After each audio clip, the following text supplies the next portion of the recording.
Assalamualaikum warahmatullahi wabarakatuh. Kembali lagi di channel Portal Dimensi dan tentunya masih bersama saya Kang Slamet di sini. Kali ini Kang Slamet akan menceritakan sebuah kisah yang berjudul Belenggu Sukma.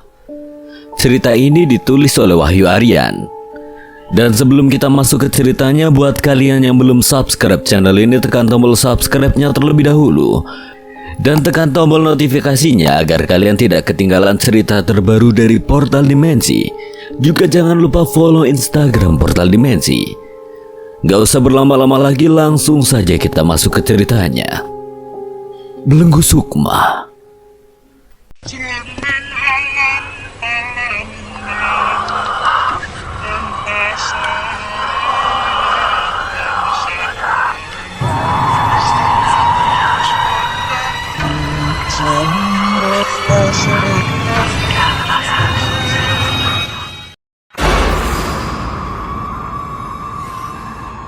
Apa mbak? Beberapa detik kemudian barulah Dharma teringat. Apa ada kaitannya dengan sajen-sajen itu mbak?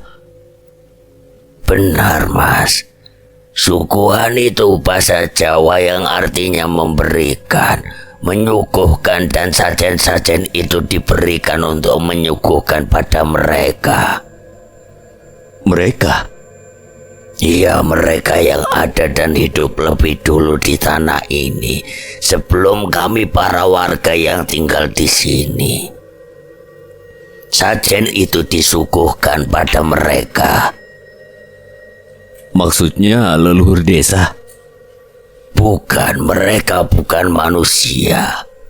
Mereka sudah ada bahkan sebelum tanah ini terjamah manusia. Jauh sebelum dihuni oleh banyak orang, tanah desa Suguhan adalah seperti di sekelilingnya, berupa tanah pegunungan, dan konon dulunya dihuni oleh ratusan bahkan ribuan demit yang memiliki kekuatan yang sangat hebat.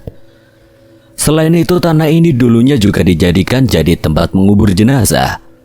Bahkan konon sudah ada sejak zaman penjajahan, mulai dari korban pembunuhan, korban perang, bahkan korban kecelakaan juga dikuburkan di tanah ini. Hingga tibalah di satu waktu tanah itu berganti dengan pemukiman warga yang terus berkembang hingga sekarang. Proses ketika mengalihkannya menjadi pemukiman penduduk pun tidak mudah, mas. Sesajen itu adalah syarat-syaratnya dan harus terus dilakukan. Jika tidak, desa ini akan celaka. Terus akan sampai kapan sesajen terus diberikan? Kenapa sampai mereka mengganggu warga jika itu tidak dilakukan? Bukan mereka yang mengganggu, tapi manusia yang memilih tinggal di tanah ini yang mengganggu mereka. Mbah Rahmat sambil mengangkat wajahnya memandangi langit-langit rumahnya, kemudian matanya terpejam. Mbah Rahman mencoba mengingat kembali ingatannya yang menyangkut dengan sesuatu yang beliau sebut mereka. Jika Mbah Rahman tahu sejarah itu, mengapa Mbah Rahman mau tinggal di sini? Jika sejak kandungan saya tahu sejarah itu bisa memilih di mana saya dilahirkan, saya akan memilih untuk tidak dilahirkan di sini, mas. Bapak dan ibu saya pun ada di sini jauh setelah semua itu terjadi. Istri saya adalah salah satu korbannya. Dia Rahmawati, memiliki wangi kembang Wijaya Kusuma yang menarik keberadaan para danyang desa ini. Banyak di antara mereka yang menginginkan Rahmawati, ingin menjadikannya istri ratu bahkan budak sekalipun. Sehingga hampir di sepanjang hidupnya dia mengalami banyak sekali teror. Sampai di satu waktu, saya tidak menyadari jika demit-demit itu sudah mempengaruhi Rahmawati sampai sejauh itu. Dia tiba-tiba saja hilang sebelum dinyatakan hilang. Beberapa orang melihatnya berjalan ke arah sungai. Tapi saat saya dan warga mencarinya, tidak ada seorang pun yang menemukan Rahmawati. Linang air mata keluar dengan sendirinya dari mata Mbak Rahman. Rahmawati adalah kecintaannya. Dia dipaksa ikhlas karena kepergian istrinya secara tiba-tiba. Rahmawati hidup atau mati, aku akan selalu mencintaimu. Mereka tidak bisa diusir atau bahkan dihilangkan dari sini. Hanya dengan sajen-sajen itu warga desa bisa menangkalnya, Mas. Semoga petaka seperti itu tidak lagi terjadi. Di bawah lampu pijar kamarnya yang tidak begitu terang, Banyu, Dharma, dan Arbi belum tidur. Mereka bertiga tengah asik ngobrol di sana, membicarakan banyak hal. Namun suasana yang semula tenang tiba-tiba saja berubah ketika tercium bau anyir darah hingga ke dalam kamar. Apa kalian menciumnya juga? Dharma, dia yang pertama kali menyadarinya. Bayu dan Arbi pun tersadar sejak saat itu. Bau anyir semakin kuat menusuk melalui lubang hidung mereka. Tidak lama setelah itu timbul suara berisik ayam dari kandang milik Pak Teja di belakang rumah. Mereka bertiga yang merasa penasaran pun keluar kamar, berencana mencari bau anyir yang mengganggu mereka bertiga. Dharma melangkah lebih dulu, sementara Arbi dan Bayu di belakangnya. Mereka menuju belakang rumah ke tempat kandang ayam mereka curigai keberadaannya. Apa ada yang maling ayam? Entahlah, bisa jadi iya. Pintu belakang rumah sedikit terbuka ketika mereka bertiga melihatnya. Rasa panik pun seketika datang membersamai mereka. Firasat mereka semakin kuat jika ada yang tidak beres di belakang rumah. Pak Teja? Pak Teja belum pulang dari tadi sore. Lalu siapa? Dharma menghentikan langkahnya lalu menatap Bayu dan Arbi dan saling bertanya-tanya. Tak berapa lama setelah itu Dharma kembali berjalan, memastikan siapa yang berada di belakang rumah malam-malam begini, sementara Bayu dan Arbi menunggunya di bibir pintu. Semakin lama pintu menjadi terbuka lebar. Sekarang Dharma bisa melihat dengan jelas suasana di luar. Beberapa detik Dharma diam termangu melihat seseorang yang berada di depannya. Dharma memicingkan matanya. Gelapnya malam menghalangi penglihatannya melihat dengan jelas. Beberapa detik kemudian barulah matanya dapat menangkap sosok yang berada di depannya. Rasanya Dharma tidak percaya dengan apa yang ia lihat dengan dua matanya. Siapa, Dar? Tubuh Dharma terkaku dengan mata yang terbelalak melihat wanita yang tidak asing dari pandangannya. Wanita itu tengah jongkok dengan ayam di genggamannya. Dia mencabik-cabik ayam di tangannya utuh-utuh dengan giginya. Matanya putih, pupil matanya menghilang, wajah dan tangannya dipenuhi darah. Merubah dirinya menjadi seseorang yang menakutkan. Nafas Dharma terengah lalu mengeram, hendak teriak namun dia berusaha tenang agar tidak membangunkan seisi rumah. Baru kali ini Dharma melihat pemandangan mengerikan seperti ini. Ada apa, Dar? Bayu menyusulnya dari belakang, Arbi pun demikian. Tapi sesaat setelah mereka bertiga melihat kejadian di depannya, mereka pun terperanjat. Suasana mengerikan tidak terhindarkan lagi. Bayu dan Arbi spontan berteriak seraya menghardik Maya. Maya, apa yang kamu lakukan? Apa yang terjadi padamu, Mai? Maya terus mengeram dan terus mengoyak satu persatu ayam di sekelilingnya. Wajah Maya yang pendiam sekarang berubah mengerikan. Maya terlihat layaknya setan dengan banyak darah di sekujur tubuhnya. Mereka bertiga bingung harus melakukan apa. Mereka harus menariaki Maya, memintanya melepaskan ayam di genggamannya. Tanpa mereka sadari, suara mereka menyebabkan para perempuan yang sudah tidur tiba-tiba saja bangun dan menyusul mereka bertiga. Astagfirullah, Maya. Maya masih terus mencabik-cabik ayam di genggamannya, tidak peduli ada banyak orang di depannya. Tubuhnya yang kecil itu kini berubah menjadi mengerikan. Kerudungnya tidak lagi di kepala, matanya menyipit. Mulutnya menyeringai sambil mengunyah daging ayam mentah-mentah, sementara darah dari ayam yang dia kunyah terus menetes dan membasahi tubuhnya. Entah setan apa yang sedang mempengaruhinya sehingga merubahnya menjadi demikian. Entah dari mana datangnya, Pak Teja kini muncul di hadapan mereka menyadarkan Maya yang penuh dengan darah. Pak Teja tampak memegang kepala Maya dengan tangan kanannya, mulutnya komat kamit membacakan doa yang entah doa apa yang beliau baca. Tidak lama setelah itu, Maya melemas dan tidak lagi melahap ayam di tangannya. Dharma dan Bayu membantu Pak Teja memapah Maya ke dalam rumah, lalu meminta para perempuan membersihkan sisa darah yang masih menempel di tubuh Maya sebelum akhirnya diistirahatkan lagi di dalam kamar. Maya kini terlihat menggigil, wajahnya putih pucat, matanya terpejam sambil sesekali meringis seakan menahan sakit. Teman-temannya yang awalnya merasa takut berubah menjadi prihatin. Ada apa sebenarnya dengan Maya? Mengapa dia menjadi aneh seperti ini? Apa yang terjadi dengan Maya, Mas Mbak? Siapa yang memperkokinya pertama kali? Saya, Pak. Tapi saya tidak tahu apa yang terjadi dengan Maya. Saat menemukannya, Maya sudah dalam keadaan seperti yang Bapak lihat tadi. Maya terlihat menggigil, mulutnya tampak membuka dan menutup dengan suara lirik yang menggumamkan sesuatu. Aku ingin minum. Putri pun bergegas mengambilkannya minum, lalu mendekatkannya pada Maya. Anehnya Maya malah menggeleng menjauhkan segelas air yang didekatkan kepadanya. Darah. Semua orang yang mendengarkannya berusaha mencerna apa yang Maya katakan. Apa, Mai? Darah, carikan aku darah. Teman-temannya dibuat melongo oleh tingkah laku Maya yang belum kunjung mereda. Pak Teja yang tampak diam kini terlihat masuk ke dalam kamarnya, lalu kembali lagi dengan membawa sebuah kain jarik yang entah akan ia gunakan untuk apa.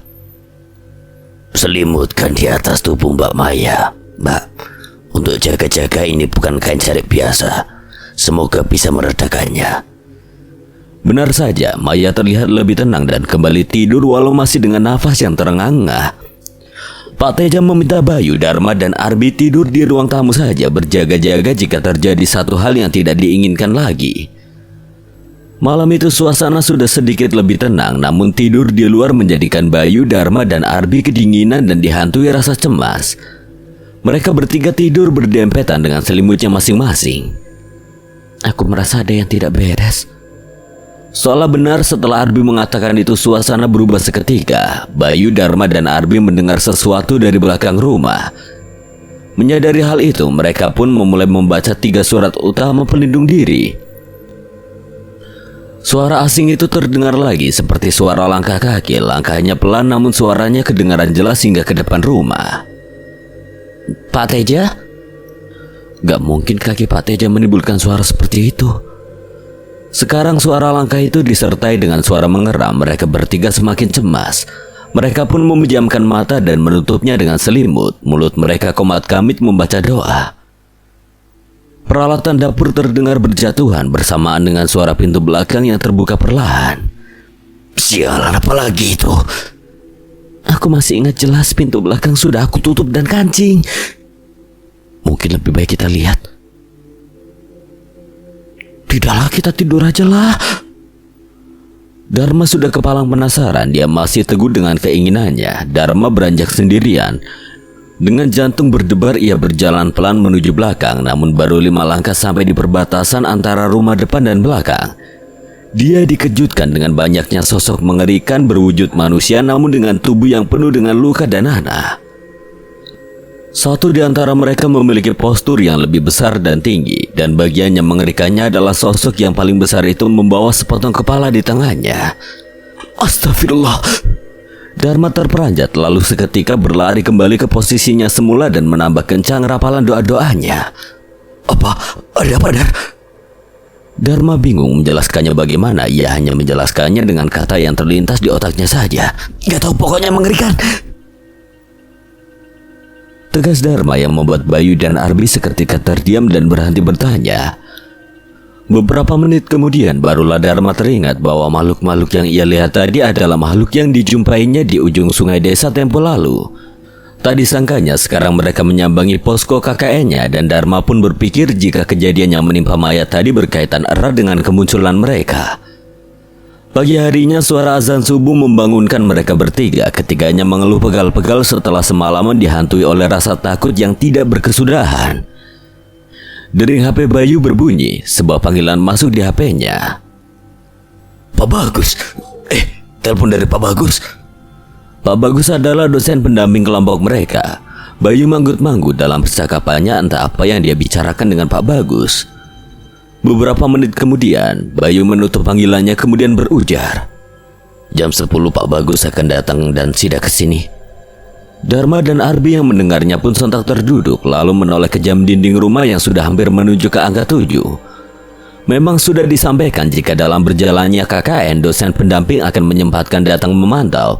Tapi kenapa mendadak begini? Apalagi semalaman baru saja ada insiden yang membuat satu kelompok bingung mengatasinya. Pak Bagus akan datang jam 10, kumpul di ruang tamu ya.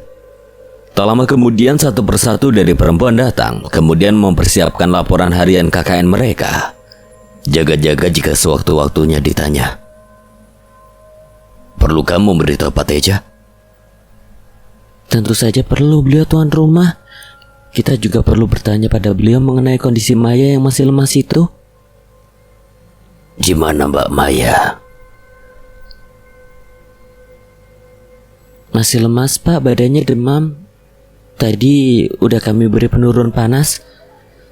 Terlukis wajah cemas pada Pak Teja. Dia tampak bingung entah apa yang dipikirkannya. Ya sudah Mbak, biarkan Mbak Maya istirahat saja. Jika nanti Pak Bagus menanyakan, dijawab saja jika sedang sakit biasa ya. Jangan bilang perkara semalam. Semua mengangguk setuju tanpa bertanya alasan pun mereka sudah paham apa tujuannya. Ya tidak lain agar program KKN mereka tetap berjalan dengan lancar. Singkat cerita, satu buah mobil datang mendekat ke pekarangan rumah. Satu orang supir bersama dengan penumpangnya turun dari mobil yang tidak lain adalah Pak Bagus. Assalamualaikum. Saat itu Pak Bagus banyak menanyakan sejauh mana program KKN sudah terlaksana dan menanyakan bagaimana anak-anak KKN-nya pada Pak Teja. Semua menutup rapat-rapat soal semua kejadian janggal yang menimpa mereka. Semua berjalan lancar dan tidak ada masalah apa-apa Pak. Oh iya, seingat saya jumlahnya perempuan ada 5, yang satunya kemana? Bayu memandang teman-temannya seolah bingung dengan lontaran pertanyaan Pak Bagus yang tiba-tiba menanyakan Maya. Maya yang Bapak maksud, dia sedang tidak enak badan Pak. Kemarin kecapean habis bantu yang lain melaksanakan program kerja. Sekarang Maya di dalam kamar sedang istirahat. Benar, tidak apa-apa kan? Iya Pak. Iya, Maya hanya perlu istirahat aja Pak. Terdengar suara gesekan pintu terbuka dengan tiba-tiba seorang perempuan muncul dari sebuah kamar dengan wajah pucat dan lemas. Semua orang menyadari kemunculannya kini menatap dengan keheranan. Mbak Maya. Maya tiba-tiba saja keluar kamar kemudian bergabung dengan teman-temannya bertemu dengan Pak Bagus. Dela dan Putri pun spontan membantunya lalu mendudukannya di antara mereka berdua. Kamu istirahat aja Mai. Mbak Maya kalau masih kurang sehat di dalam kamar saja istirahat, saya tidak masalah. Maya menggeleng tanpa mengeluarkan suaranya, bibirnya pucat putih dan tubuhnya terasa dingin. Beruntung perhatian Pak Bagus tidak terfokus kepadanya dan Bayu pun mengalihkan perhatiannya dengan cara banyak memberinya pertanyaan. Setelah hampir 1 jam Pak Bagus pun pulang diantar oleh Pak Teja dan yang lainnya keluar rumah. Mungkin ini akan menjadi kunjungan pertamanya dan terakhir di Desa Suguhan. Karena katanya akan bertamu lagi ketika penarikan nanti di kampus. Maya sebaiknya kamu istirahat aja, ucap Putri sambil menoleh ke tempat Maya berdiri. Tapi setelah menoleh, Putri tidak melihat keberadaan Maya. Dia lantas mencarinya di antara teman-temannya yang lain dan tidak menemukannya juga. Di mana Maya? Tadi kan di situ. Nggak ada. Setelah mobil Pak Bagus pergi dan tidak terlihat lagi, buru-buru Putri ke dalam kamar mencari keberadaan Maya. Jantung Putri berhenti. Dia melihat Maya di atas kasur sedang tertidur. Dan tidak ada gerak-gerik yang menunjukkan jika dia baru saja keluar kamar. Maya dia tidur. Lalu Maya yang keluar kamar. Semuanya saling pandang termasuk Pak Teja. Pak Teja menyelinap masuk ke dalam kamar menatap Maya beberapa lama. Jika sosok Mbak Maya masih belum sehat, Bapak akan cari cara. Program-program KKN sedikit terhambat karena masalah yang datang pada diri Maya. Bayu, Dharma, Della, Putri, dan yang lainnya setiap hari bergantian membersamai Maya dan tidak membiarkannya sendirian di dalam atau di luar rumah. Malam hampir datang, angin yang beralun mengalirkan kesan tersendiri bagi mereka yang merasakannya. Belakangan desa Suguhan terasa berbeda dari biasanya di antara pepohonan rindang, di antara deretan bambu di dekat rumah Pak Teja. Tidak ada yang tahu apa atau siapa yang bersembunyi di antara cabang dan dedaunan rimbunnya. Ketika matahari sudah tenggelam, mereka mulai waspada. Gelap dan malam sekarang menjadi waktu yang dibenci oleh Bayu, Dharma, Putri, Della, dan lainnya. Walau Maya sudah berangsur membaik dan kembali ke sedia kala. Namun ketika matahari sudah menghilang dari angkasa, seketika itu juga Maya berubah menjadi pribadi yang berbeda. Teman-temannya hanya memperhatikannya saja karena kata Pak Teja, selama belum membahayakan dirinya atau orang lain, perhatikan dulu saja. Suasana malam di desa Suguhan memang sunyi sekali. Orang-orang lebih cepat menyudahi aktivitas luar rumahnya ketika selepas jamaah sholat Isya. Belum lagi suara gagak yang bergaungan dari arah pegunungan. Pegunungan dengan hutan di lerengnya tampak mengerikan dari kejauhan. Di antara kesunyian itu, Bayu, Dharma, dan Arbi terjaga di depan rumah dengan satu teko kopi hitam dan memakan singkong rebus yang dibuatkan Putri, sambil memandangi jalanan depan rumah Pak Teja. Mau sampai kapan Maya seperti itu ya? Entah. Semoga saja segera membaik. Tidak mungkin dia pulang dari sini masih dalam keadaan seperti itu. Dharma yang jauh lebih tahu mengenai hal-hal yang tidak diketahui temannya pun rasanya ingin bercerita pada Bayu dan Arbi malam itu. Dharma terdiam sejenak sambil menuangkan kopinya pada piring kecil, lalu menyeruputnya dengan santai.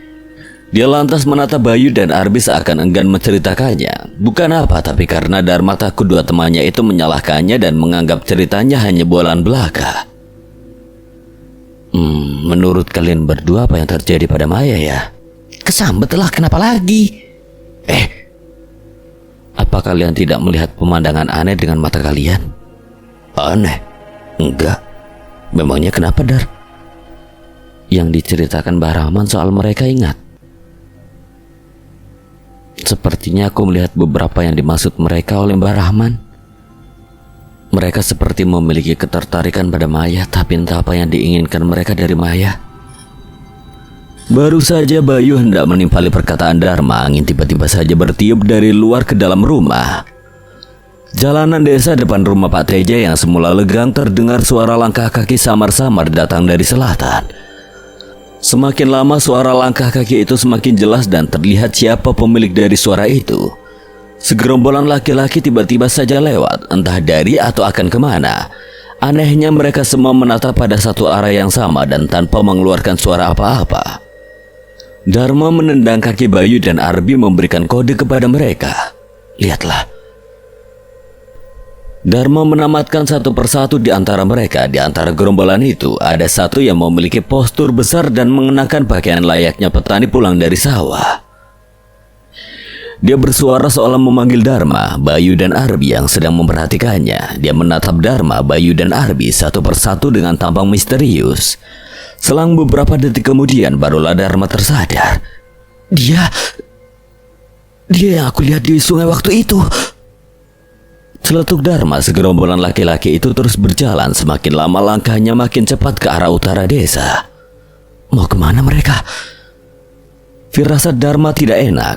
Rasa penasarannya tiba-tiba saja memuncak. Seringkali rasa takut akan tersisi oleh hal-hal konyol yang tiba-tiba saja datang dan menyelimuti perasaan tuannya.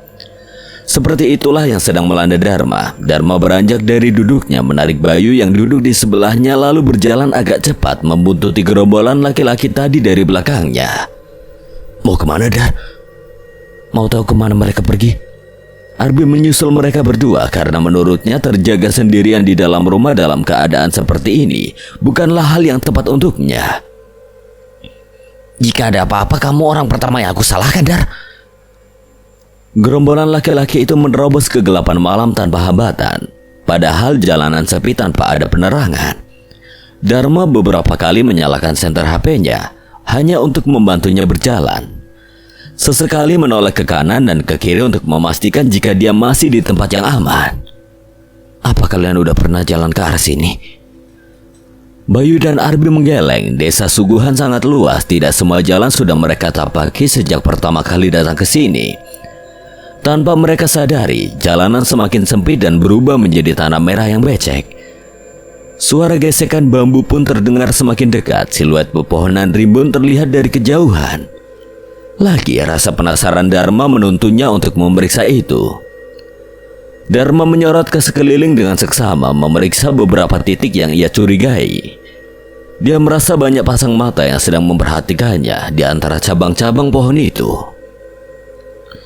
Jangan kemana-mana, tetap berdekatan di sini. Arbi tersandung lalu tersungkur di atas tanah tempatnya berdiri. Saat Dharma dan Bayu membantunya, barulah mereka bertiga tersadar jika sekarang mereka berada di antara puluhan makam. Apa kowe kabeh pengen mati kaya sing buat delok iki? Kalian berdiri di atas tanah siapa manusia-manusia tamu seperti kalian? Tidak semestinya mencari tahu siapa sebenarnya aku di sini. Di mana mereka? Di mana mereka? Ketiganya mencari keberadaan segerombolan orang tadi yang tiba-tiba lenyap di antara gelapnya malam, menyisakan suara-suara yang membuat mereka merasa ketakutan. Hanya Dharma yang berasal dari Jawa, itu artinya hanya dia yang mengerti dengan suara itu. Dharma mencoba menjelaskan pada Bayu dan Arbi. Bayu membaca ayat kursi. Dia diajarkan jika ayat kursi bisa mengusir setan, tapi terjebak di situasi sulit membuatnya tidak yakin. Aku tidak tahu apa maksud ucapannya itu, tapi itu terdengar seperti sebuah peringatan. Kita pergi aja dari sini. Nampaknya keinginan mereka pergi sudah terlambat. Tubuh Dharma, Bayu, dan Arbi mendadak kaku. Dari kejauhan, gerombolan laki-laki misterius itu kembali muncul, memperlihatkan wujud yang menyala kemerahan di antara gelapnya malam. Berat sekali tubuhku buat digerakkan. Mereka bertiga terkesiap, tubuhnya kini gemetar karena dipaksa menyaksikan sebuah pemandangan mengerikan tepat di hadapan mereka. Segerombolan laki-laki itu berjalan mendekat ke arah mereka. Semakin dekat, semakin jelas wujud mereka. Wujudnya berbeda dari yang pertama kali mereka lihat. Sekarang wujudnya terlihat mengerikan dengan tubuh yang penuh dengan luka borok dan darah di mana-mana. Dharma, Bayu, dan Arbi memaksa tubuhnya untuk bergerak. Mili demi mili mereka mundur seiring makhluk-makhluk itu mendekati mereka. Mulutnya terbuka lebar dengan penuh darah. Pergi. Bukan kepergian makhluk itu yang mereka dapat, tapi kekehan seram dari mereka yang membuat bising telinga. Iya, makhluk itu tertawa seram seraya membentangkan kain putih yang kemudian ditutupkan ke kepala mereka bertiga. Dharma, Bayu, dan Arbi berteriak meronta-ronta takut jika akan dihabisi di sini. Terlebih lagi bau kain itu anjir seperti bau bangkai yang sudah membusuk berhari-hari lamanya. Hal itu lantas membuat mereka berpikir jika kain itu dipakai untuk menghabisi banyak nyawa. Hantaman keras menghujam mereka bertiga hingga membuat mereka kehilangan kesadarannya. Arbi berteriak kencang berharap teriakannya didengar oleh orang-orang. Azan subuh sudah berkumandang, menggema dari segala penjuru arah sampai membuat Dharma membuka matanya lebih dulu dari kedua temannya. Betapa terkejutnya Dharma, dia bangun di antara puluhan nisan kuburan. Ingatannya belum sepenuhnya terkumpul, kesadarannya pun juga belum sempurna. Sontak ia membangunkan Bayu dan Arbi, mengajaknya untuk segera pergi. Dharma menampar tubuh mereka berkali-kali, memaksanya bangun dengan tamparan-tamparan keras. Bangun weh! Kalian gak tahu kita ada di mana? Beberapa detik kemudian, Bayu dan Arbi terbangun. Seketika itu pula mereka terperanjat karena mendapati jika tubuhnya bangun di atas tanah dan di antara makam-makam. Tidak menunggu lama, mereka bertiga berlari tunggang langgang, memaksa kakinya untuk bergerak cepat kembali ke rumah Pak Teja dengan wajah pucat dan kepala setengah kosong.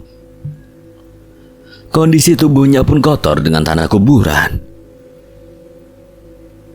Kalau semalam kamu gak maksa buat ngikutin mereka, gak akan sampai kita begini, Dar. Berarti memang benar mereka bukan manusia. Siang itu setelah melaksanakan program kerjanya bersama warga desa, Dharma terduduk di ruang tamu. Istirahat sambil memakan siang yang tersedia di sana. Di tengah santainya, Dharma terpikirkan satu hal tentang kejadian demi kejadian janggal yang terjadi sejak pertama kali datang di desa Suguhan. Sebenarnya ada apa dengan desa ini? Dia penasaran dengan bagaimana riwayat desa Suguhan dan kenapa dia dan teman-temannya mengalami teror yang sama sekali tidak mereka harapkan. Tak lama kemudian, Dela pulang namun dengan wajah cemas akan satu hal. Kenapa, Del? Itu Maya makin kesini malah makin aneh. Aneh bagaimana lagi? Sering bicara sendiri, senyum sendiri. Bahkan ketika sedang di depan anak-anak sekolah tadi, lihat aja sendiri dia di luar masih bicara sendiri entah dengan siapa. Saat itu juga Dharma keluar rumah. Dharma melihatnya dan seketika tidak berbicara apapun. Maya bicara sendiri, tersenyum-senyum entah apa yang ia lihat dengan matanya. Dharma mendekat mencoba berbicara dengan Maya. Mai, kamu bicara sama siapa? Maya bergeming, ia masih bicara sendiri seolah-olah ada banyak orang di dekatnya. Dharma dan Dela saling menatap satu sama lain. Gimana, Del? Kita tunggu Maya aja di sini sambil menunggu yang lain datang. Jam yang menempel di dinding sudah menunjukkan 7:30 malam seperti biasa. Semuanya melakukan rapat dan evaluasi setelah melaksanakan program kerja KKN-nya. Meski Maya sudah terlihat lebih tenang, namun teman-temannya masih tetap mengawasi. Di antara rapat yang masih bergulir, Pak Teja keluar dari kamar mengajak Bayu, Dharma, dan Arbi menjenguk anak di RT sebelah yang sakit. Sebenarnya mereka enggan untuk ikut karena rapat belum lama dimulai, akan tetapi lantaran merasa sungkan jika menolak, mereka pun mengiyakan ajakan Pak Teja. Dilanjutkan saja, kami menemani Bapak dulu. Mungkin gak lama. Apa aku boleh ikut? Bayu dan Dharma saling pandang, merasa ragu jika hendak mengajaknya. Tapi di antara keraguan mereka, Pak Teja mengizinkan Maya ikut dengannya. Gak apa-apa, Mbak. Ayo jalan ke sana. Kalau begitu, saya di rumah aja, Pak. Jaga teman-teman perempuan di sini. Dela menatap Dharma mengedipkan matanya seolah mengirimkan kode agar terus memperhatikan Maya dimanapun ia berada. Ketiganya mengikuti langkah Pak Teja berjalan melewati rumah-rumah warga. Siapa yang sakit, Pak? Bagus anak Pak Rumi, rumahnya agak di ujung dekat hutan. Sakit apa emangnya, Pak? Bapak juga belum tahu, tapi... Perkataan Pak Teja terhenti manakala melihat rumah Rumi sudah ramai dengan orang. Mereka pun bergegas masuk ke dalam rumah Pak Rumi melewati kerumunan warga. Kayaknya ada yang gak beres lagi. Mas, Mbak Maya dijaga ya. Bisik Pak Teja pada Dharma dan Bayu. Mendengar hal itu mereka berdua pun saling pandang, bingung dengan pesan Pak Teja. Memangnya ada apa? Assalamualaikum. Bayu dan teman-temannya pun demikian. Seraya salam, mereka tersenyum pada setiap orang yang memandanginya. Alas rumah Pak Rumi masih berupa tanah merah yang diratakan sedemikian rupa. Langkah mereka tertuju pada sebuah kamar paling terang yang terlihat beberapa orang di dalamnya. Pak Teja berhenti di ambang pintu. Bayu, Dharma, Arbi, dan Maya pun ikut terhenti di dekatnya. Di hadapannya mereka melihat bocah laki-laki kecil terbujur kaku di atas tempat tidur. Wajahnya pucat, matanya terbelalak dengan pandangannya yang kosong. Bagus kenapa, Pak? Aku juga gak ngerti, Pak. Setelah pulang dari bermain petang tadi, Bagus ngeluh badannya panas dingin. Waktu itu istri saya sudah memberinya obat, tapi sekarang malah gini keadaannya, Pak. Matanya terbuka apa masih sadar? Tidak sadar, Pak. Sudah ngundang mantri. Baru saja pulang mantrinya, Pak. Entah mengapa Bayu dan yang lainnya semakin merasa jika Pak Teja bukanlah orang biasa setelah melihat percakapan itu. Pak Teja seperti diharapkan oleh beberapa orang jika mengalami permasalahan. Ambilkan air putih. Sesudah diambilkan, Pak Teja menaruh 2 bunga melati di dalamnya, kemudian membacainya dengan doa-doa. Diberikanlah air itu pada Pak Rumi, dibantu istrinya. Pak Rumi mengangkat sedikit kepala anaknya, kemudian meminumkan air putih itu secara perlahan. Sadar kok, sadar. Awalnya semua terlihat normal hingga kemudian meski masih belum sadar, Bagus malah memuntahkan air yang diminumkan padanya. Pak Rumi mencobanya lagi, tapi Bagus masih saja memuntahkan air yang masuk di dalam mulutnya itu. Dharma mulai merasa tidak nyaman. Sekarang instingnya peka sekali jika berurusan dengan hal-hal janggal, terutama soal mistis, apalagi setelah diasah tajam oleh beberapa kejadian di luar nalarnya akhir-akhir ini. Matanya mulai menyorot sudut-sudut kamar, badannya pun sudah dalam mode siaga jika akan terjadi apa-apa. Cari apa, Dar? Enggak, hanya lihat-lihat aja. Aku ngerasa ada yang gak beres. Apalagi, Dar? Mereka berdua saling berbisik satu sama lain, menghindarkan suara mereka dari telinga orang lain. Lampu kamar mendadak meredup disusul lampu-lampu di ruangan yang lain. Suasana terpecah ketika terdengar suara teriakan orang-orang dari luar rumah. Pak Teja diikuti Dharma lantas keluar rumah memeriksa apa yang terjadi di luar sana. Di luar orang-orang berhamburan berlari pergi dari rumah Pak Rumi. Hal itu disebabkan oleh kemunculan belasan bahkan puluhan pocong yang sekarang berjejer mengepung rumah Pak Rumi. Bahkan di antara pocong itu ada makhluk-makhluk yang selama ini dilihat oleh Dharma. Bagaimana ini, Pak? Sepertinya petaka desa ini kembali lagi. Petaka? Sudah, Mas, cepat masuk dan tutup seluruh pintu dan jendela rumah. Saat di dalam, hal mengerikan pun juga terjadi. Bagus tiba-tiba saja menangis hingga meronta-ronta. Urat-urat di wajahnya sampai terlihat saking kencangnya ia menangis. Matanya memutih tanpa ada pupil hitamnya. Pak Rumi dan istrinya menahan Bagus yang terus berontak. Gus, tenang, Gus. Ono bapak karo ibu ning kene, Gus. Piye iki, Pak? Apa yang harus kita lakukan? Raganya memang bagus, tapi jiwa yang di dalamnya itu bukanlah bagus. Jiwanya sudah ditempati lelembut. Gila, apa lagi ini? Kekhawatiran Pak Rumi dan istrinya kini menjelma menjadi sebuah ketakutan. Tangis Bagus tiba-tiba berhenti, berganti tawa yang membuat bulu kuduk siapapun yang mendengarnya berdiri. Suara itu terdengar besar dan berat, entah makhluk apa yang berada dalam tubuh Bagus tidak hanya cukup dengan tertawa. Dia pun mengancam semua orang di hadapannya dengan kata-kata, Anak ini akan segera mati. Tidak mungkin. Kalian tidak bisa melakukan apapun. Semua ada sebab dan akibatnya. Tanah ini sudah waktunya kembali. Jika tidak...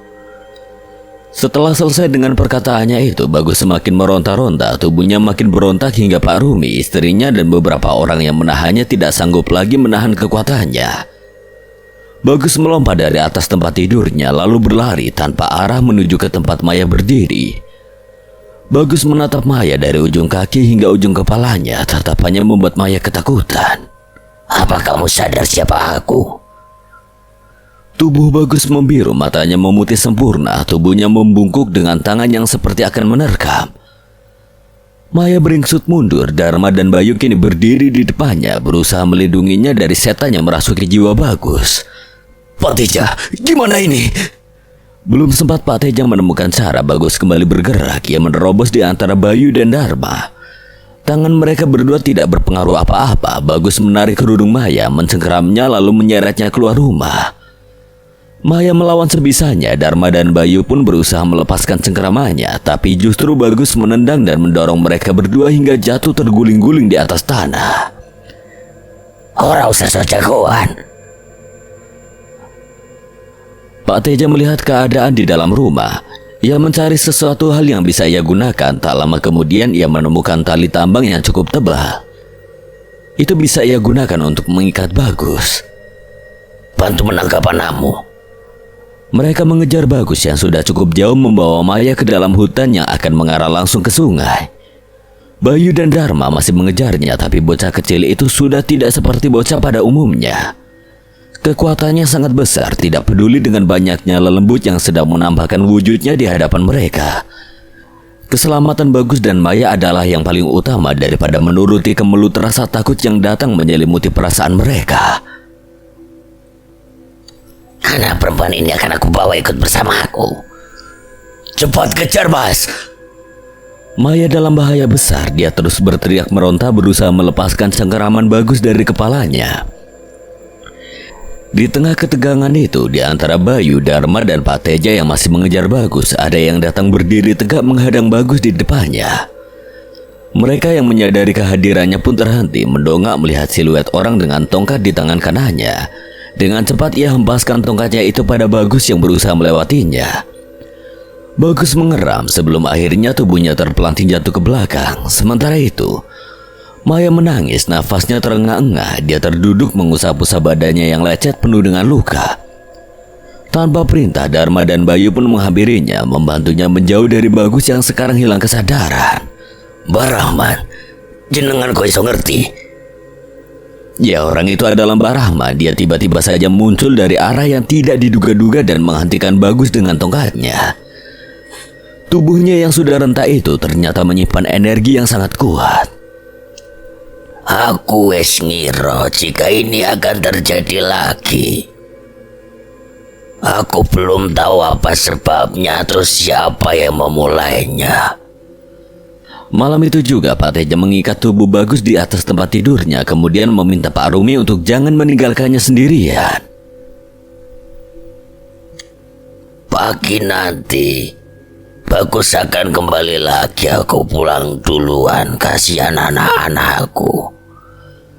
Mbah Rahman berbisik pada Pak Teja cukup lama di depan rumah Pak Rumi.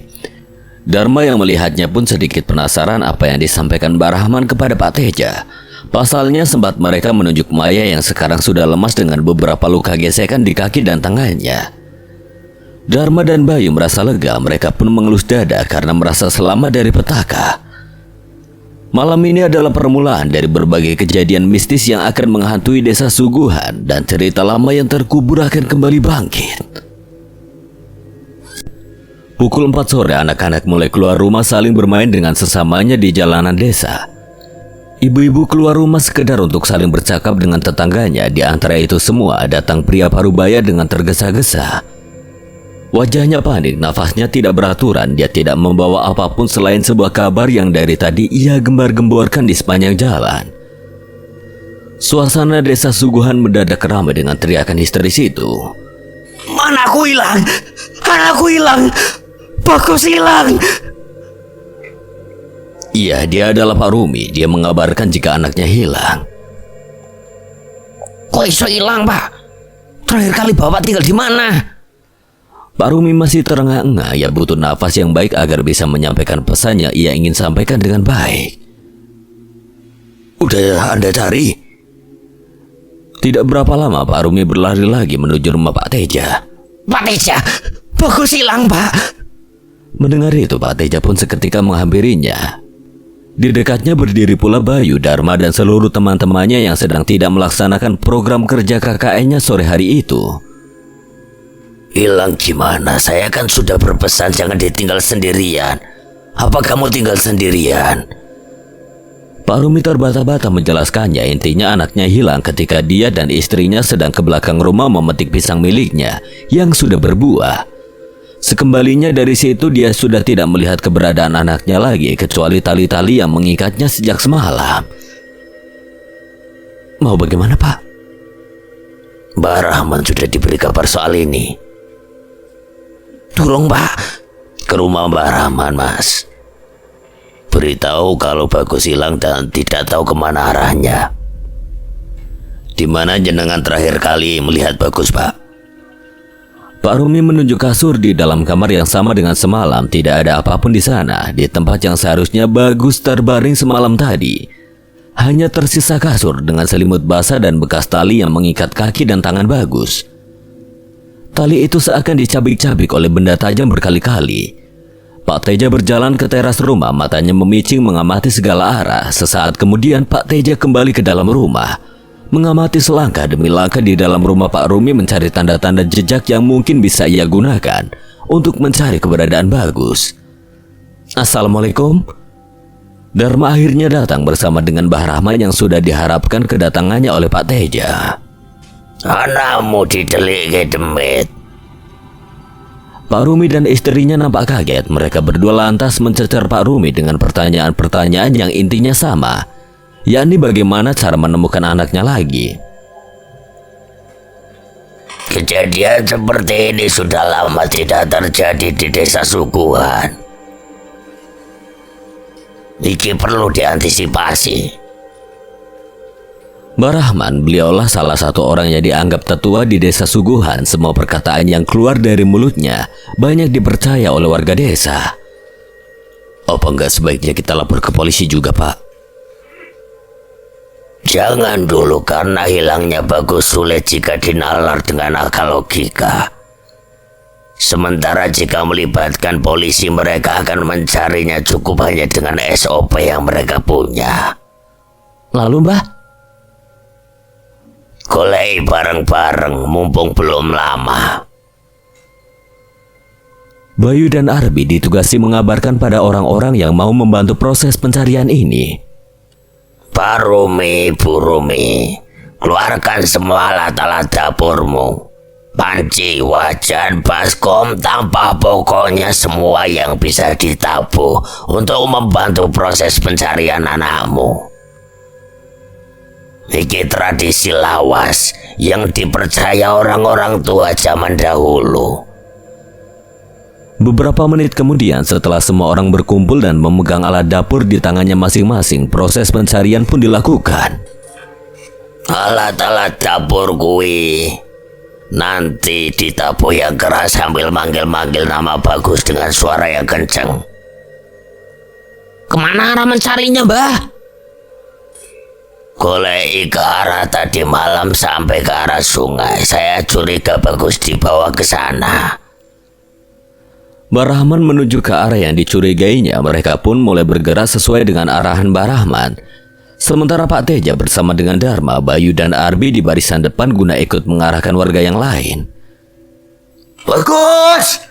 Bagus! Nendi golei! Teriakan para warga bersaut-sautan saat sampai di tempat di mana Maya diseret kemarin.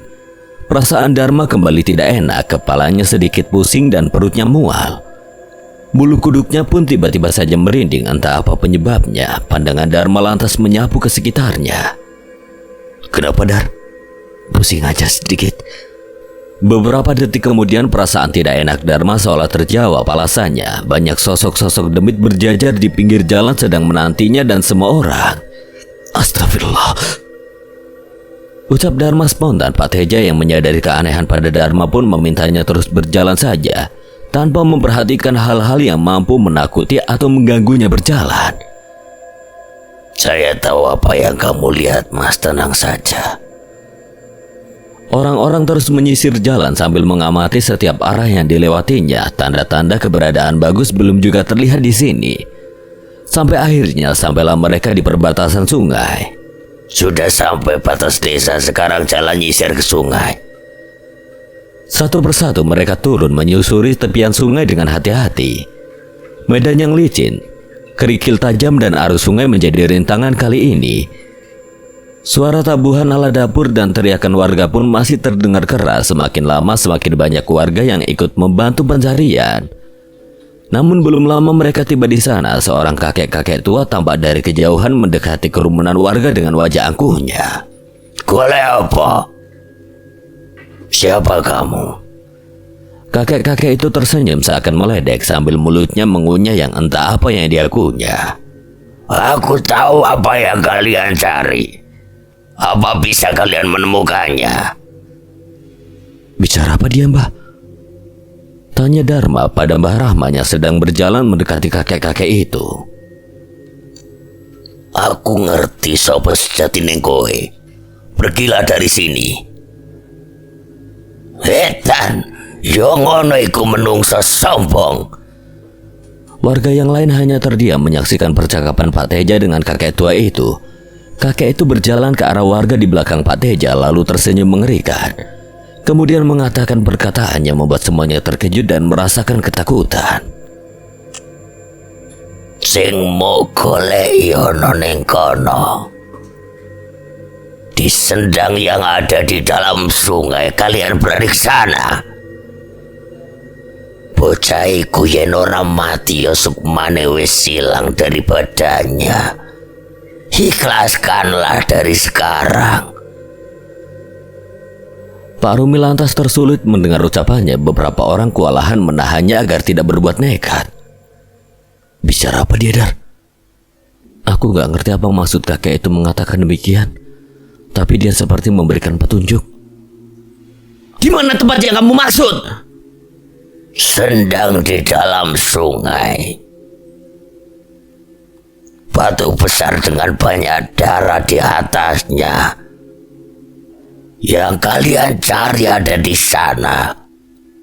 Kalau sampai malam belum kalian temukan, maka akan hilang selamanya. Pak Rumi melangkah lagi lebih dulu. Dengan cepat dia menuju arah yang dimaksud oleh kakek tua itu. Ojo gegabah. Pak Rumi menatap bebatuan yang tersebar di sepanjang sungai dengan teliti hingga dia mencurigai satu batu besar berdiri di pinggir sungai agak jauh darinya. Bagus! Kita ke sana, Mas. Ajak Pak Teja pada Dharma dan lainnya, sementara Mbak Rahman menunggu di tepian sungai karena kakinya yang tidak lagi kuat jika melewati arus sungai. Sekarang mereka berusaha membelah arus sungai, mencoba mencari petunjuk dari kakek-kakek itu meski ada sedikit keraguan dalam benak Pak Teja. Semua orang pun mempertajam pandangan di sekelilingnya, alat-alat dapur pun semakin keras mereka tabu. Beberapa detik kemudian Dharma menemukan sesuatu. Pak Teja, lihat ini. Dharma lantas berjongkok mengamati temuannya, mengusapkan tangannya pada salah satu batu besar. Pak Teja ikut berjongkok di samping Dharma. Darah. Meski tidak begitu ketara, ada bercak darah yang sudah mulai pudar, menimbulkan bau amis bercampur aroma tanah sungai yang tercium samar.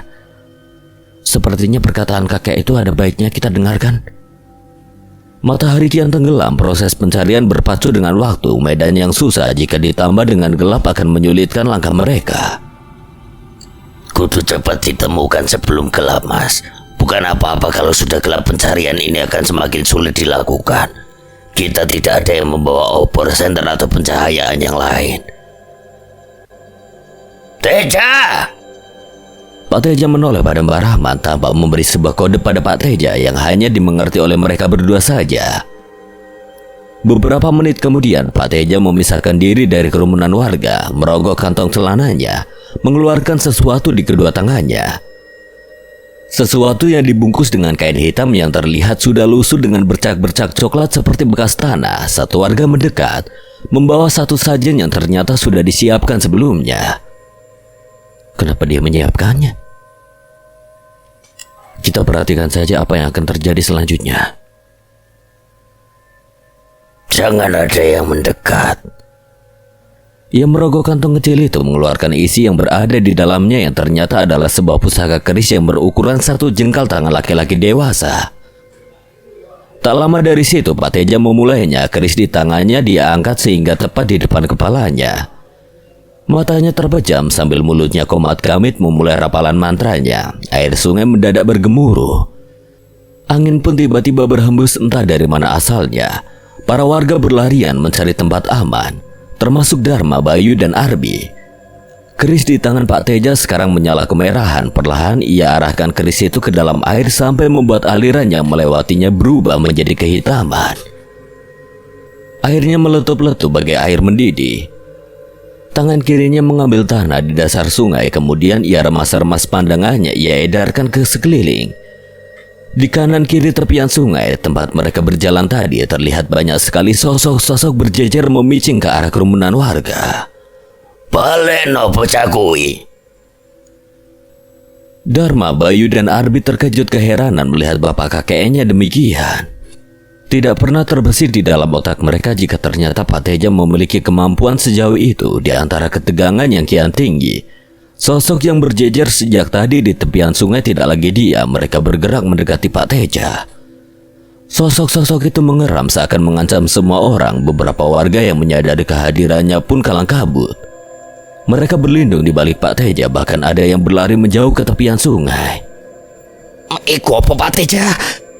Tanpa berucap lagi, Pak Teja melemparinya dengan kerikil-kerikil kecil. Mbah Rahman pun melakukan hal yang sama.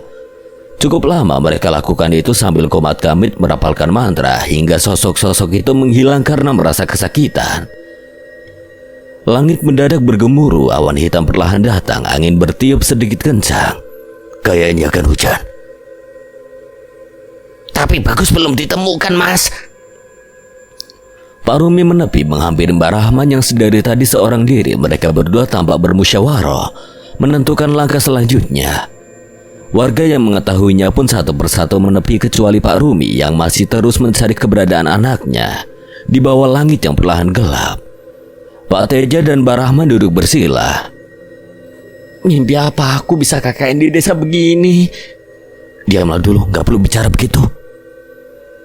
30 menit lagi maghrib datang, rintikan hujan sedikit demi sedikit datang. Tidak ada yang boleh pulang sebelum Mbak Rahman atau Pak Teja yang mengarahkannya. Beberapa warga masih menabuh alat-alat dapur di tangannya. Suara panggilan terhadap Bagus masih terus dikeluarkan. Sampai tidak lebih dari 5 menit, sebuah suara geraman kecil terdengar di telinga semua orang. Sontak semua orang mencari sumber suara itu sambil meneriakinya. Tidak berselang lama, Pak Rumi berteriak menyebut nama anaknya Bagus. Tiba-tiba saja Bagus muncul di barat sungai. Dia berdiri dengan kepala tertunduk dan badannya yang dipenuhi sayatan luka.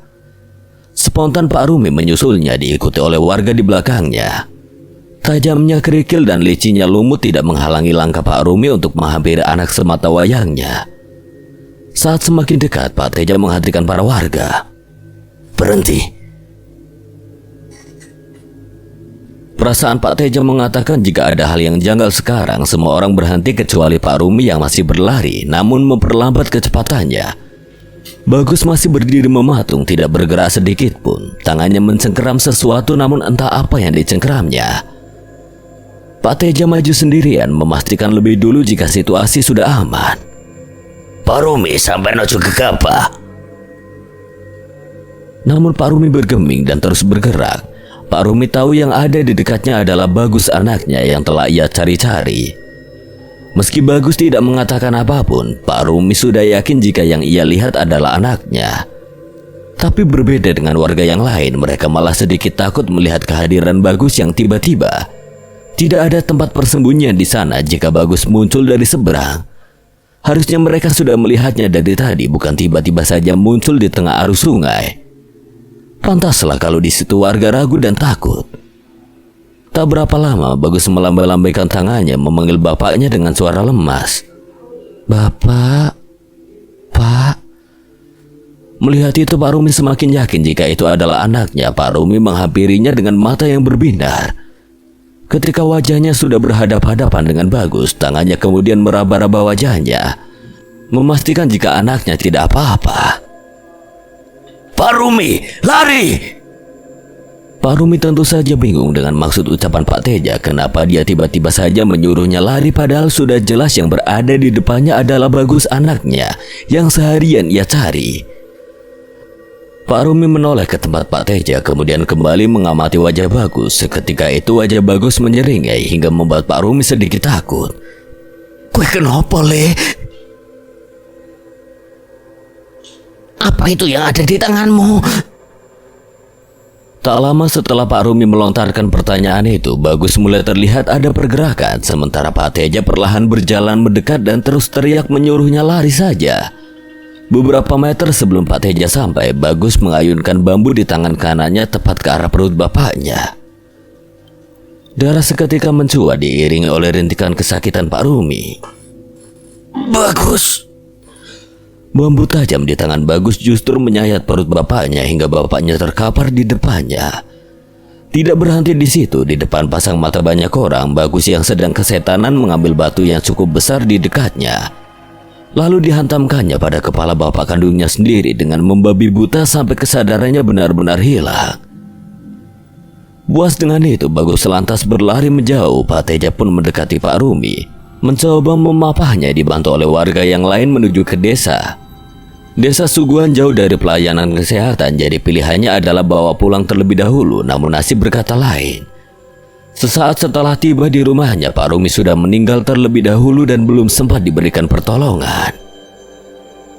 Pak Rumi meninggal di hari itu, berita duka pun tersebar cepat, terlebih lagi soal penyebab kematiannya yang ditikam oleh Bagus anaknya sendiri. Singkat cerita, setelah sebuah kejadian menghebohkan tersebut, keadaan desa Suguhan berubah darurat. Melalui RT-RT masing-masing, para warga diberitahukan jika jangan suka keluar rumah sendirian, apalagi menuju ke sungai-sungai perbatasan desa. Bagus masih belum ditemukan, itu artinya bahaya masih mengintai para warga. Bukan menjadi hal mustahil jika akan ada korban selanjutnya kalau warga desa lengah dengan keamanan dirinya sendiri. Mbah Rahman, Pak Teja, dan beberapa orang pun memagari desa dengan garam krosok dan beberapa sesajen yang dibuat khusus. Mereka melakukan ritual pagar desa di sana agar menghalau segala sesuatu yang dapat mengancam warga desa. Mulai malam itu, mereka berjaga bergantian hingga malam-malam berikutnya. Setelah berita hilangnya Bagus dan membunuh bapaknya sendiri meluas, keadaan desa Suguhan berubah 180 derajat. Saat maghrib akan tiba, para orang tua melarang anaknya keluar rumah walau sekedar ingin sholat berjamaah saja, yang biasa mereka lakukan. Mereka dan keluarganya mengurung diri di dalam rumah mencari aman dari keberadaan Bagus yang masih berkeliaran di luar sana. Mereka tidak tahu kapan Bagus akan kembali dan menebar ancaman bagi warga desa Suguhan. Malam sudah menunjukkan pukul 10 lewat, suasana sudah berangsur sunyi. Hanya tersisa 2 orang warga yang tengah jaga malam, Pak Sarno dan Pak Gigi di jalanan desa. Mereka berdua berkeliling dengan perasaan yang harap-harap cemas, takut tiba-tiba saja dicegat demit atau dikejar Bagas yang belum ditemukan. Aku sakjane wedi, tapi mau bagaimana lagi, malam ini sudah jatahku jaga. Ngapain takut? Takut didatengin Bagus, Pak Gigi. Takut kalau setan yang bersama dengan Bagus tiba-tiba datang. Iya. Manusia itu kedudukannya jauh lebih tinggi dari setan, jadi tidak perlu takut. Bacakan ayat kursi saja nanti juga pergi sendiri. Walah, segampang itu. Kamu udah pernah ketemu setan, Pak Sarno? Aku? Yo, durung tahu sih, Pak. Pak Gigi tersenyum kecut mendengarnya. Pak Gigi menyalakan senter di tangan kanannya ketika jalan di depannya terlihat gelap tanpa penerangan. Di antara gelap dan pembicaraan yang masih dilontarkan mereka berdua, tiba-tiba terdengar suara berisik yang sepertinya tidak jauh dari tempat mereka. Suaranya seperti suara kayu yang sedang diinjak dengan keras. Pak Sarno, panggil Pak Gigi seraya menghentikan langkahnya. Pak Sarno pun sama. Mereka berdua saling pandang, sepertinya mendengar hal yang sama di telinganya. Suara itu terus terdengar mengganggu telinga mereka. Pak Sarno berpikiran jika itu adalah suara garangan yang kerap terlihat berkeliaran di jalanan desa. Pak Sarno bersuara mencoba mengusir jika garangan itu tidak jauh dari tempatnya. Sesaat setelah itu tidak hanya suara-suara kayu namun dibarengi dengan suara ayam yang bersautan berkokok. Pak Sarno lantas berspekulasi. Bukan garangan kalau ini. Ia lantas berlari menghampiri sumber suara itu. Pak Gigi mengikutinya di belakang dengan perasaan was-was. Seiring langkah warga yang juga menyadarinya pun keluar dari rumah dan ikut menghampiri suara-suara ayam yang ramai berkokok di hampir tengah malam itu. 1-2 rumah Pak Sarno dan Pak Gigi periksa hingga di rumah yang ketiga, tepat di belakang rumahnya. Mereka berdua menemukan kecurigaan yang sejak tadi menghantui mereka. Astagfirullah. Di hadapannya ada seorang perempuan tengah berjongkok dengan mengunyah ayam ternak hidup-hidup. Rambutnya panjang terurai ke depan hingga hampir menutupi wajahnya. Mbak. Perempuan itu mengeram ketika Pak Sarno mencoba memanggilnya, sementara Pak Gigi menyorotkan dengan senter di tangan kanannya. Beberapa detik kemudian, perempuan itu mendongak, memperlihatkan wajahnya yang mengerikan. Dan orang yang mengikuti mereka menjerit, dicekam ketakutan, membuat orang-orang semakin banyak berdatangan. Apa, Pak? Demit, setan. Pemilik ayam yang baru menyadari ayamnya tengah dihabisi satu demi satu secara spontan menghampiri, berusaha menghentikan perempuan itu. Namun beberapa jengkal sebelum menyentuh perempuan itu, ia justru terlempar kembali hingga membentur kerumunan warga di belakangnya. Perempuan yang dianggap setan itu kini berlari membawa satu ayam yang ia genggam di antara tangannya. Ia melompat lalu menghilang seperti seekor lutung di semak belukar di belakangnya. Malu apa iku? Warga yang berkerumun mencoba mengejar mencari keberadaannya, namun karena jarak pandang yang terbatas, mereka kehilangan jejak. Della sedang terduduk di ruang depan, ditemani Dharma, Bayu, dan Arbi yang sedang menulis laporan harian KKN-nya. Sementara yang lain di dalam kamar dengan aktivitasnya masing-masing. Di antara candaan yang masih keluar di antara mereka, Maya keluar kamar lalu melangkah ke ruang belakang. Dharma melirik yang lain, terkhusus Della yang memberi isyarat pada Della yang langsung dipahami olehnya. Della beranjak mengintip Maya dari balik lemari yang membatasi ruangan depan dan belakang. Tidak ada yang aneh di sana. Maya di dalam kamar mandi mungkin sedang buang air. Ngapain Maya? Aman ke kamar mandi aja dia. Beberapa menit berselang, Maya muncul dari belakang namun dengan membawa 5 gelas kopi hitam di atas nampan yang ia bawa. Wah, kebetulan sekali. Tahu aja kalau aku udah ngantuk dan perlu kopi, Mai. Maya menjawab ucapan Arbi dengan senyuman kecil di wajahnya. Sedetik kemudian Maya turut mengambil gelas-gelas berisi kopi hitam itu, diminumnya tanpa jeda meski uap air masih ketara jelas di atasnya. Sejak kapan kamu minum kopi? Bukankah kamu pernah cerita jika nggak suka sama kopi? Arbi turut menyeruput kopi itu, namun yang ia rasa justru pahit yang tidak bisa tertelan tenggorokannya. Kopi apa ini, Mai? Pahit banget. Sementara Maya masih menikmati kopi di tangannya seperti tanpa merasa pahit seperti yang dirasakan Arbi. Mengetahui itu, Dharma dan Bayu mengambil kopi bagiannya, lalu mereka berdua menyeruputnya pelan. Pahit sekali. Enak kok. Maya beranjak kembali ke ruang belakang, entah apa yang dilakukannya. Sementara Arbi, Dharma, Bayu, dan Della saling bertanya soal kopi yang ia sajikan barusan. Tapi karena hari sudah malam, mereka berempat tidak begitu menghiraukannya.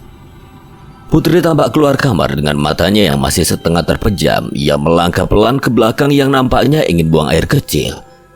Tak berselang lama setelah Putri ke belakang. Mbak Della! Della yang mendengarkannya pun sontak menyusulnya, begitupun Dharma, Bayu, dan Arbi. Di sana mereka tercengang melihat darah di sekitar meja makan. Maya, di mana Maya? Suasana seketika tegang. Dharma, Bayu, dan Arbi bergegas menyusuri rumah belakang, mengintip ke dalam kamar mandi. Begitu di sana mereka melihat pemandangan yang mengerikan di dalamnya. Dharma yang lebih dulu melihatnya langsung terlonjak ke belakang menabrak Bayu dan Arbi. Della yang merasa ikut penasaran ikut mengintip ke kamar mandi menyusul Dharma, Bayu, dan Arbi. Di situ Della menutup mulutnya demi menahan jerit, sementara Dharma dan Bayu masih terkejut melihat sosok yang berada di hadapannya. Di hadapan mereka ada Maya tengah tertunduk dengan darah segar yang tampak membasahi wajahnya. Tubuhnya pun lusuh dengan tanah basah yang entah apa yang baru saja ia lakukan. Mai, kamu kenapa Maya? Maya mendongak menatap mereka dengan senyum, mulutnya belepotan darah dan di celah-celah mulut dan giginya ada potongan daging yang masih menjuntai. Setelah ditelisik lagi ternyata di dekatnya ada seekor ayam dengan kepalanya yang sudah terputus. Sepertinya Maya sudah merobek lehernya hingga mulutnya dibasahi banyak darah. Bapak, panggil Bapak. Ayo boy. Arbi dan Bayu, mereka berdua langsung lari mencari keberadaan Pak Teja yang selalu keluar rumah hingga larut malam. Kehadiran teman-temannya seperti membuatnya marah. Urat di wajah dan lehernya menyembul berwarna hijau kehitaman dan tatapannya tajam bagai seekor harimau yang hendak memangsa buruannya. Maya mulai bergerak. Ia merangkak perlahan mendekati teman-temannya. Dharma, Della, dan Putri meringkuk mundur. Maya, sadar Mai. Mendengar itu Maya justru tersenyum sambil menyeringai. Apa kamu bisa mengusirku? Ucap sosok di dalam diri Maya yang seperti tidak mau pergi dari dalam diri Maya. Maya sekarang sudah tidak aman, entah sosok apa yang sekarang berada di dalam dirinya. Maya tiba-tiba saja melompat menerjang Dharma lalu mencakarnya. Mengetahui hal itu, Dharma kaget hingga tubuhnya terbanting oleh lompatan Maya yang seketika membenturnya. Tubuh Dharma berdarah dicakar oleh Maya yang sedang kesetanan. Tenaga Maya terasa besar bagi dirinya sehingga menyulitkan Dharma untuk bergerak melindungi dirinya. Maya, hentikan, aku temanmu. Sekuat tenaga ia menepis setiap cakaran Maya yang mendarah di tubuhnya. Meski tidak begitu, Ada apa ini? yang sedang tidur mendadak bangun karena mendengar suara keributan di belakang. Mereka semua teriak, sontak lari keluar rumah mencari bantuan orang-orang. Cepat cari bantuan, Maya ngamuk, kasihan Dharma. Dela, Putri, bantu aku! Dengan rasa takut yang meninggi, Dela dan Maya berusaha menarik tubuh Dharma. Maya semakin marah. Matanya menghitam, urat-urat di wajahnya semakin kelihatan, tangannya membentuk cakar. Sesekali ia gesekan ke atas lantai sampai menimbulkan bunyi gesekan yang mengilukan. Merasa mendapatkan celah, Dela dan Putri menarik kaos di bahu Dharma dan berusaha menariknya menjauh. Setelahnya mereka bertiga lari keluar rumah, menutup pintu rapat-rapat dan menahannya dari luar. Di luar mereka bertiga terengah-engah, sementara Dharma meringis karena perih. Tangan pelipis serta kakinya lecet mengeluarkan darah karena cakaran tangan Maya. Maya mengeram semakin keras. Akan aku bawa pergi anak ini. Belum sempat bernapas lega, Dharma, Dela, dan Putri kembali terperanjat karena Maya menggedor-gedor pintu yang sedang mereka tahan. Gimana ini, Dharma? Gak ada cara lain selain menunggu Pak Teja datang. Suara pecahan kaca kedengaran dari luar. Maya mengamuk, melemparkan segala benda yang bisa diraihnya. Dharma, Dela, dan Putri benar-benar tidak tahu harus berbuat apa selain menunggu kedatangan Pak Teja dan bantuan warga. Tolong bersihkan darah di wajahku, mataku susah melihat. Darah di pelipisnya terus keluar hingga menetes. Dari kejauhan terdengar suara motor dan suara beberapa orang. Putri mencoba berjalan sedikit ke depan jalan. Bapak! Mereka bertiga menarik nafas lega sewaktu tahu jika Pak Teja sudah terlihat dengan beberapa warga yang membersamainya. Melihat kedatangan Pak Teja tanpa disadari membuat cengkeraman Dharma melemah, dan saat itu juga Maya berhasil membuka pintu yang sudah beberapa menit menahannya. Maya mendengus, nafasnya mendurut terdengar kencang, mulutnya tersenyum menyeringan menatap orang-orang di hadapannya satu persatu. Kalau ingin anak perempuan ini kembali, sudah aku pastikan jika yang kalian dapati hanyalah mayatnya saja. Mbak Maya, kalau kesadaranmu masih ada, tahan dirimu dan lawan yang ada di dalam dirimu. Maya berteriak keras membuat wajahnya semakin memerah. Matanya kini memutih dengan aura jahat yang bisa dirasakan oleh semua orang yang berada di sana. Maya melangkah pelan memandangi satu persatu orang di sana hingga tiba-tiba ia kembali menyerang temannya sendiri. Kegaduhan kembali terjadi. Maya, hentikan, sadar, Mai! Maya mencengkram leher Putri, mencekiknya tanpa ragu. Putri tersedak, dua tangannya berusaha melepas cengkeraman Maya dan lehernya seraya berkata, Mbak Maya, sadar, Mbak, ini aku temanmu, Mbak. Pak Teja tidak tinggal diam. Ia mendekati Maya dan Putri sambil merapalkan mantra yang hanya dipahami oleh dirinya sendiri.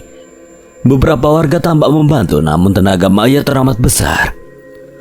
Maya tertawa keras dan tangannya semakin mencengkram leher Putri. Bocah ini bakal aku serahkan, tapi cahayu iki kudu melu aku. Tenaga kalian tidak ada apa-apanya jika dibandingkan denganku. Siapa saja tolong panggilkan Mbah Rahman sekarang. Bayu dan Arbi ditemani dua orang warga bergerak ke rumah Mbah Rahman, tapi sesuatu terjadi. Maya melepaskan Putri dan seketika melompat jauh menghalangi Bayu dan Arbi. Maya yang pendiam kini menjelma menjadi makhluk buas yang mengancam semua orang di sana. Pak Teja tampak lari ke dalam rumah. Beberapa detik kemudian kembali keluar dengan pusaka yang ia punya. Di tangannya sekarang tergenggam keris yang sebelumnya ia pakai ketika mencari Bagus.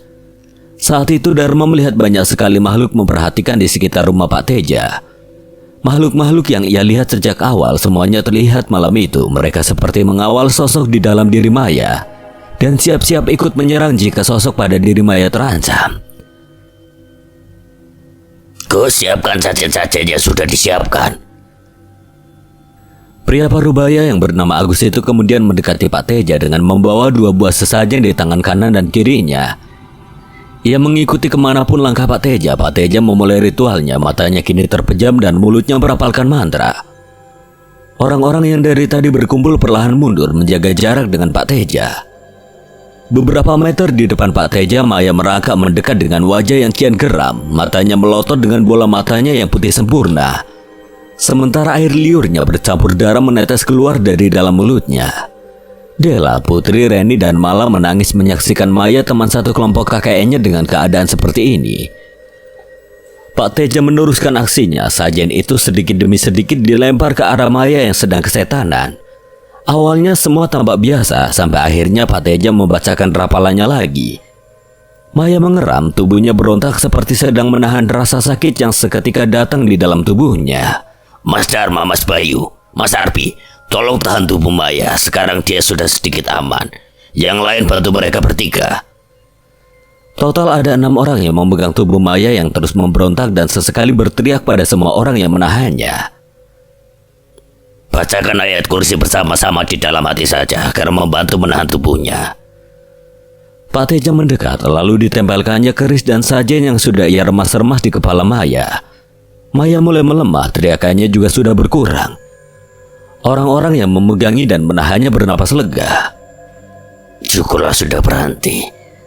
Tapi dalam sekejap kekuatan sosok dalam diri Maya kembali. Ia kembali berontak bahkan mencakar setiap orang yang berada di dekatnya. Maya semakin merontak, mencakar dan menendang setiap orang dengan serampangan. Pak Teja, bagaimana ini? Bagi angin segar di dalam gua, seseorang yang diharapkan tampak berlari dari kejauhan. Ia tunggang langgang menghampiri kerumunan yang sejak tadi. Brahman. Ya, Mbah Rahman datang membawa tali yang terbuat dari bambu. Tanpa pikir panjang ia merapalkan doa dan mantra Jawa bersama-sama. Maya mencoba melawan, ia mencoba menerkam Mbah Rahman dengan tangannya. Tapi Mbah Rahman seperti dilindungi perisai tidak kasat mata di depan tubuhnya. Maya berkali-kali terpental, tidak sedikit pun mampu menyentuh Mbah Rahman. Mbah Rahman mengangkat 2 tangannya, lalu berjalan perlahan dan mengarahkan 2 tangannya tepat ke arah Maya. Maya seperti anjing yang sedang ketakutan, dirinya menjadi tenang dengan wajah takut karena merasa terancam. Mbah Rahman memberi tali bambu yang ia bawa kepada Bayu. Ikat temanmu pakai ini. Semua terlihat ragu, bahkan Dharma dan teman-temannya merasa kasihan kalau sampai mengikat Maya. Dia bukan temanmu, melainkan iblis yang sengaja tinggal di dalam tubuh temanmu. Dibantu Dharma dan Arbi, sekuat tenaga mereka mengikat tangan dan kaki Maya setelah beberapa saat. Akhirnya mereka berhasil mengikat Maya. Sesekali Maya masih berontak meski tangan dan kakinya di dalam keadaan terikat. Mbah Rahman terus membacainya dengan doa-doa sampai Maya melemah seperti orang mengantuk dan perlahan pingsan. Tidak semua dari bangsaku bisa kamu kendalikan. Kalian semua akan mendapatkan akibatnya. Teriakan warga malam itu belum juga usai ketika di ujung jalan tampak seseorang yang sudah berhari-hari menghantui desa menampakkan dirinya dengan mata yang memerah. Dia adalah Bagus, anak yang hilang setelah membunuh bapaknya sendiri. Mati. Sekarang serangan yang lain muncul lagi. Iblis itu tidak cukup menyiksa Maya. Iblis yang bersemayam pada Bagus nampaknya tidak senang melihat sebangsanya takluk di tangan Mbah Rahman dan Pak Teja.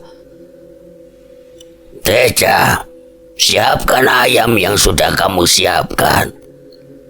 Tak berapa lama sekarang tangan Pak Teja menggenggam 1 ayam cemani hitam yang sudah mati dan 1 buah sesajen di tangan kirinya.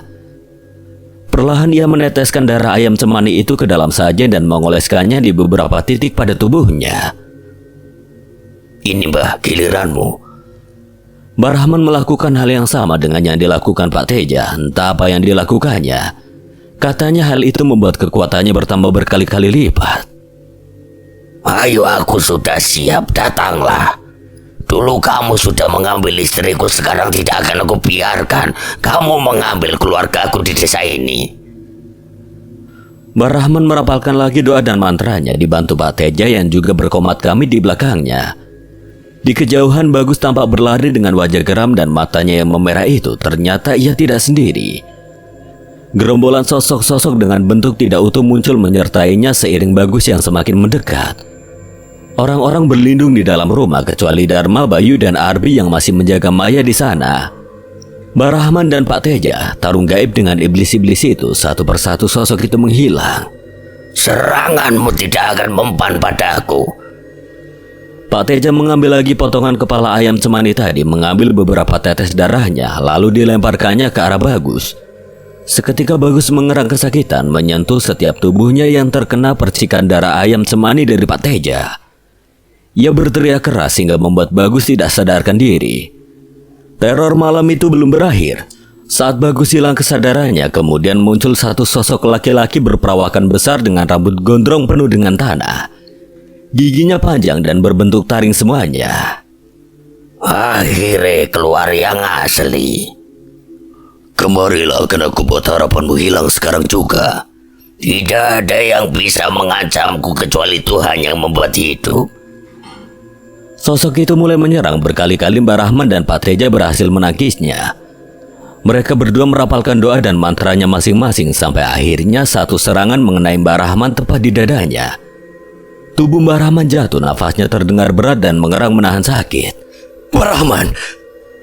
Mbah Rahman merangkak bangun dan tersenyum seolah mengatakan jika dirinya masih hidup dan belum kalah. Sekuat tenaga Mbah Rahman bangun kembali mempersiapkan diri. Sejurus kemudian dengan kata bismillah, ia melanjutkan aksinya. Melihat itu semua membuat Dharma, Bayu, dan Arbi memanjatkan doa.